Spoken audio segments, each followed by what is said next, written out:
Some of the public places of convenience, the public toilets, should be erected, should be built in a way that when I am in my wheelchair and I have to go to the toilet, to the public toilet, I can go in straight and then do whatever I want to do there. But they make the doors too small.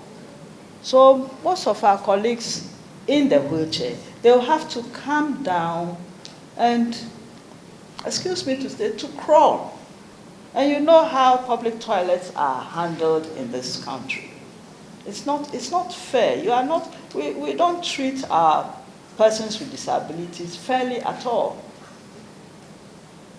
So these are the things. Then you go and they say, oh, you are too expensive. Yes, God created me to be expensive.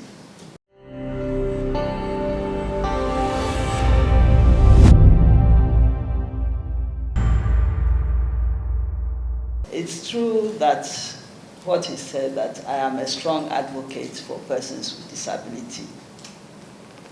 Unfortunately,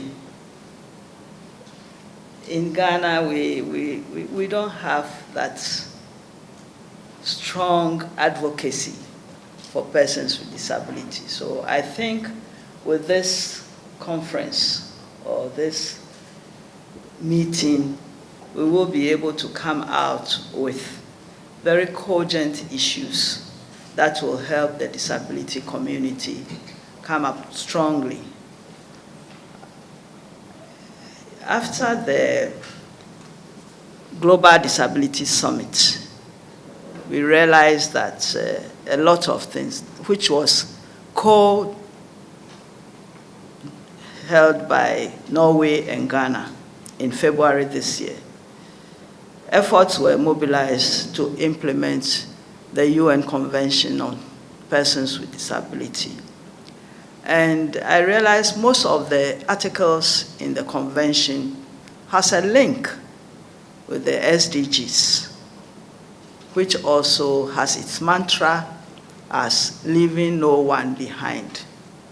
If you are leaving no one behind, then it means that you are taking all aspects of development, health, poverty, and whatnot, creation of communities within your country, so that everybody within the community or in the world will be able to use it. Is that what we find in Ghana? Unfortunately, no. Personally, this is what I've realized. Our main problem in this country is issue of data.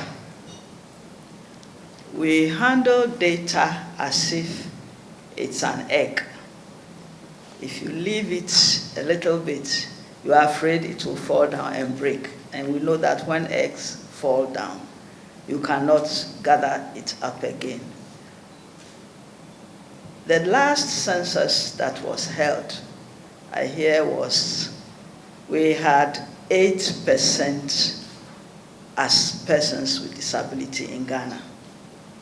I'm happy about that because it went up a bit. The previous census had 3%. 3% of persons who are disabled. In fact, the Federation had to ask a lot of questions from the statistical department, that how did they come up with only 3%? But then we realized that Ghanaians are not very comfortable coming up with data, or when you ask them questions, they are not very comfortable. During that census, they came to my house. They didn't even ask whether there is somebody in that house with a disability. Because at that time, I wasn't using a wheelchair. So I was just like any ordinary person who is walking. But then I was using a cane. But they never asked. So I presume that was what they did when they were going around to the communities to ask questions. Because here in Ghana, if you ask somebody, do you have a child with a disability, the person may not take it kindly, because parents tend to hide their children who are disabled, as if we are anathema, nobody should know. But that is not what we have to do to help us. I realized in the SDGs that they did not add item 1, that is poverty. That is, which should link up with disability. But poverty is a consequence, it's a cause and a consequence. Poverty is number 1 cause. And it is as a result of poverty that you have persons with disability. So it's also a consequence. But it wasn't part of the SDGs. They have listed the SDGs which have links with disability. But for me, I realized that most of the SDGs has a link with disability. So maybe when we are doing our the next round, we have to bring that in. Also health. Poverty is linked up to health. Health, when you don't have money, you cannot even go to the hospital. And my colleagues here who are persons with disability will bear me out that it takes a lot of money for you to even go to the hospital. At the hospitals, they don't even have persons who can communicate effectively. You know, when we talk, they say that, oh, but how many people come to the hospitals? Yes, we don't go to the hospitals because, 1, some of the hospitals are not accessible. They are not accessible. You go, you can't even talk directly to the doctor. Some of my colleagues, especially the deaf, they cannot talk when there is somebody who can translate, who should translate it to them. We have been advocating that some of the workers within the medical field should be sent to learn sign language. We are not saying that take somebody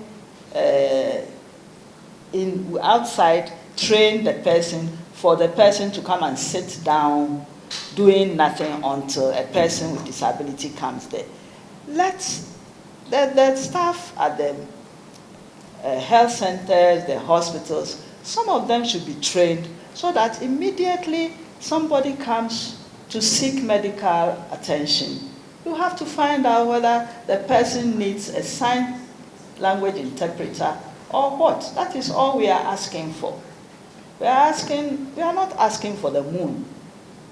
You know, when you start talking, then they tell you that, oh, persons with disabilities are too expensive. Somebody told me this. We went for a program on water and sewage, and we are talking to them about water and sanitation.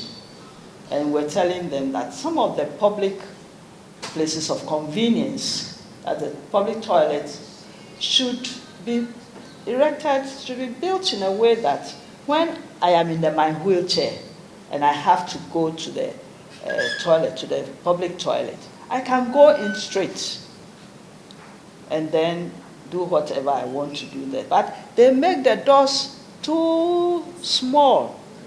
So most of our colleagues in the wheelchair, they'll have to come down and, excuse me to say, to crawl. And you know how public toilets are handled in this country. It's not fair. We don't treat our persons with disabilities fairly at all. So these are the things. Then you go and they say, oh, you are too expensive. Yes, God created me to be expensive. So we only ask that when you are doing something, please consult us. That's why we came up with the adage that nothing about us without us. When you are building, nothing about me, you cannot think for me. You see, maybe the architects can think for everybody, but you cannot think for me. You don't know how I want my structure to be. Immediately I entered this place, I was looking at this staircase there, and I realized that it is a number one cause for disaster. You come down there, there's nothing to hold on to. Not for me or for a person with a disability, but all of you here who are able, you can be coming down the stairs. You have a wave, you can have a wave of dizziness. You can easily fall. There is nothing to hold on to. So these are some of the things, and then you'll be rendered, maybe you'll be rendered disabled. So these are some of the things that we ask, that we need these things. We have children who are born with disability, but it is not immediately visible, especially children with cerebral palsy. How many assessment centers do we have in the hospitals? We don't have them. Not all. Even in Ghana, I don't know. I think there was only one assessment center at Achimota, and it wasn't well equipped, so it was not being used. When a parent has a child, and the child is growing abnormally, they will come, oh, my child is 1 year. He or she cannot stand. The doctors will tell him, oh, some children develop slowly. They don't develop normally. So these are some of the things that we are asking. If we have assessment centers within the hospitals, immediately a child is born and the parent realizes that the child is not like his or her other children, they should be able to assess them, and will cut down a lot of children who are disabled. In the developed countries, they have them. So there are lots that we can say when you talk about community development, erecting, when we have these overheads. I remember at one time when they were building the overhead at the first one they built was, is it Hilary Man overhead? There was the overhead at the Hilary Man going to, I've forgotten where, but they did not construct anywhere that you can use a wheelchair. We tried taking them to court, those who are building it, but we were stopped because unfortunately we didn't have an ally to our act, which at 715 there was nothing about it. So the lawyers talked to us that they don't have any basis upon which to prosecute that issue. And if we are thinking about everybody within this country, so in coming up with this project by the NDPC, maybe these are some of the things that you will have to highlight, especially the issue of data. Data collection is a very huge exercise. So we appeal to, maybe add it, we appeal to government to support, to give us the support to be able to collect data.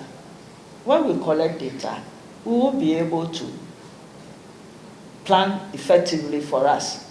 If they like, they should give it to the statistical department who will collect it and keep it.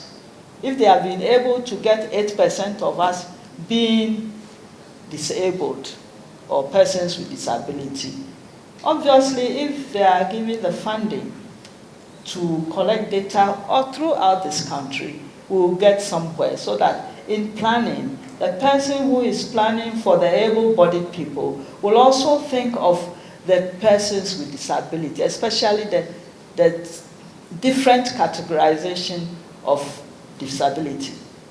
Previously, we had only 3. We had the physically challenged, we had the blind, we had the deaf. But now we have a lot of them. In the developed countries, in Ghana, when you are fat, when you grow fat, then it's good. That is, it means you are living well. But it's all, the living well is as a result of poor nutrition and so on. It gives you problems. In the developed countries, the fat people are part of persons with disability. In Ghana, if you tell a fat person that he or she is a disabled person, he will fight you. You know, so these are some of the things you have to really come up with to address it, to address our issues. Thank you very much.